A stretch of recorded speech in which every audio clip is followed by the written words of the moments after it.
currently serving or will one day serve our country. The most indispensable part of our great nation are those who are willing to dedicate their life to it and serving it, protecting our freedom, and doing more than most could ever reasonably imagine doing. Incredible sacrifice. I couldn't agree more, Field, and I would just like to add to that, in addition to those that have served, are currently serving, or will serve, I'd like also to extend that to their families.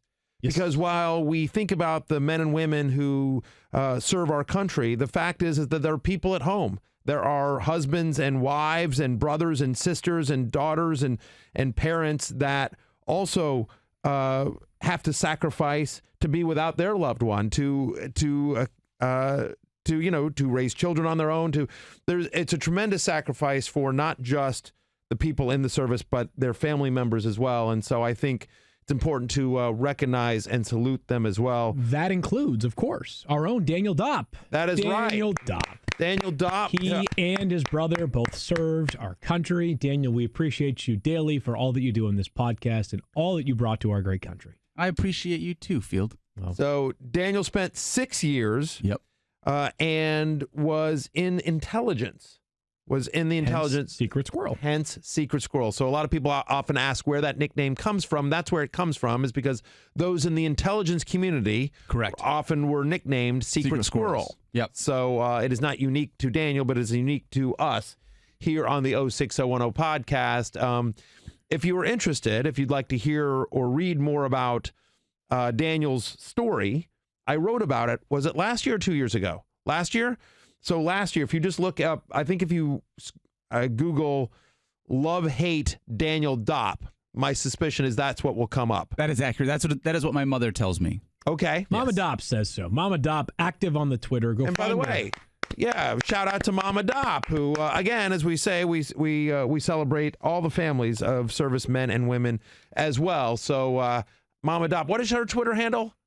I think it's Dopp Mama. Dopp Mama, that's right. Dopp Mama. The inverse of Mama Dopp. DOPP Mama. She's always in the Twitter chat if you want to have a live conversation with her during the show. She watches every show. Aw, so, dedication to the cause right there. That's right. I love that. We love Dopp Mama, and we love our very own Daniel Dopp, who you can find on Twitter at Daniel Dopp or on Instagram at Something to Break. So be sure to thank Daniel and every serviceman and woman and their families for their service today. It's not nearly enough. Candidly, just saying thank you for your service, sending out a tweet, taking a couple minutes on a podcast Field. It's not nearly enough to recognize the sacrifices that you and everyone else have made, but it's the least we could do. No question about that. Rewind.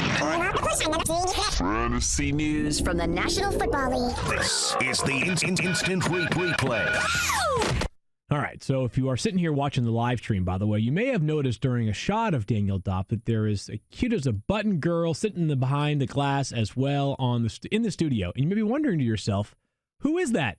Right. And we have you guys can't possibly appeal to any sort of younger demographic. That's right. Not with Barry as the host. That's correct. But we do have a special guest very in special studio. guest here today. Not Cool Keith is the father of 3 wonderful children, the youngest of which is Allison, his only daughter. Hello, Allison. Again. Hello. Are you having fun here at work with your dad today? Yeah. And Allison, how old are you again? 8. 8. And are you a football fan? Yeah.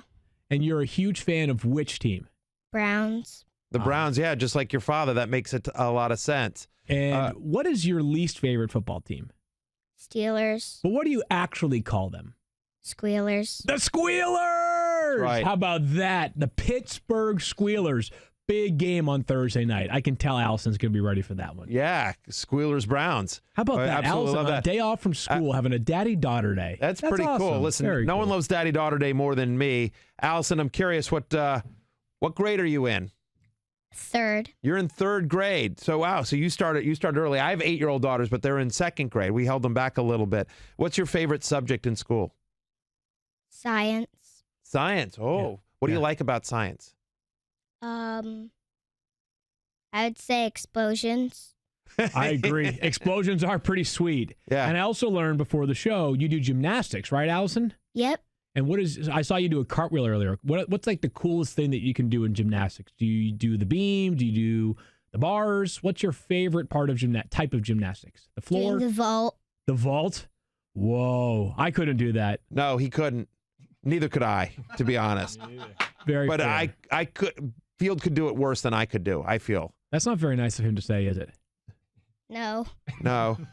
Hey, Allison, when you're in school, do they teach you anything about like teamwork and how to be a good classmate and a good friend at school? Yeah. What's the rule they teach you? To respect others the way you want to be treated. Oh, that's a good rule for you Those on are Twitter really- there, Field. Oh, I'm sorry. Just saying. Was the Arizona Cardinals gotten into your mentions this morning or something? I'm just saying. I'm Jeez, just that was a saying little for you. spicy. I'm just saying for you. Well, let's ask well- Allison one more question. Who's going to win on Thursday night, Allison? The Browns or the Squealers?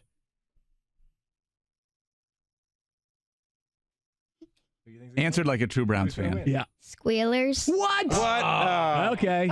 You know what, though, Allison? I have one more agree, question for to be honest. Allison. Okay, what's your last question? My last question is, how is your daddy a good daddy? Yeah. Yeah, I bet He's he the is. best. I Yeah. bet he is. He's the He is best. the We like best. him a lot here as well.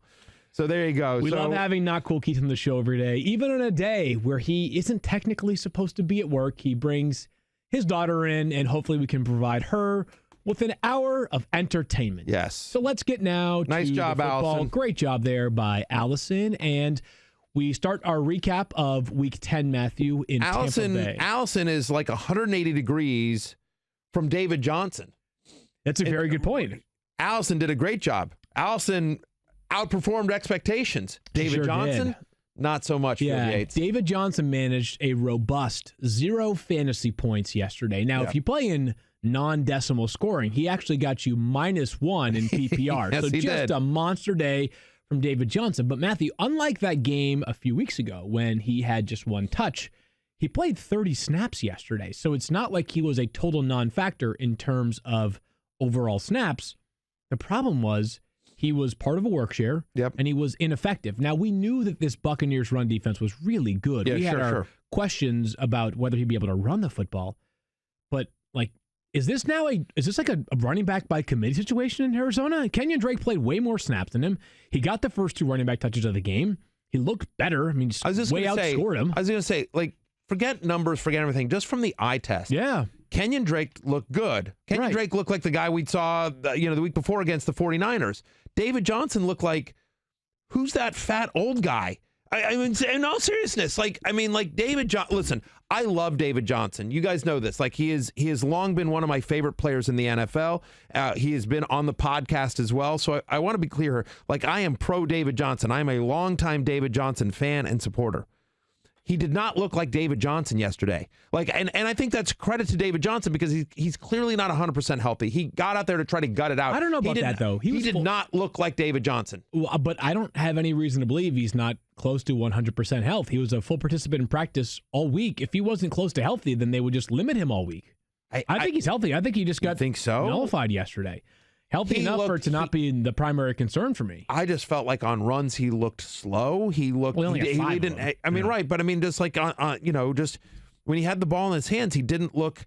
He looked bigger than I'm used to seeing him look. I don't know. He didn't look like David Johnson to me. It's a tough one here. Here's why. Next up, they go to San Francisco. Yeah. The game is in San Francisco after they played them last week. We saw Kenyon Drake do work against the 49ers, but still,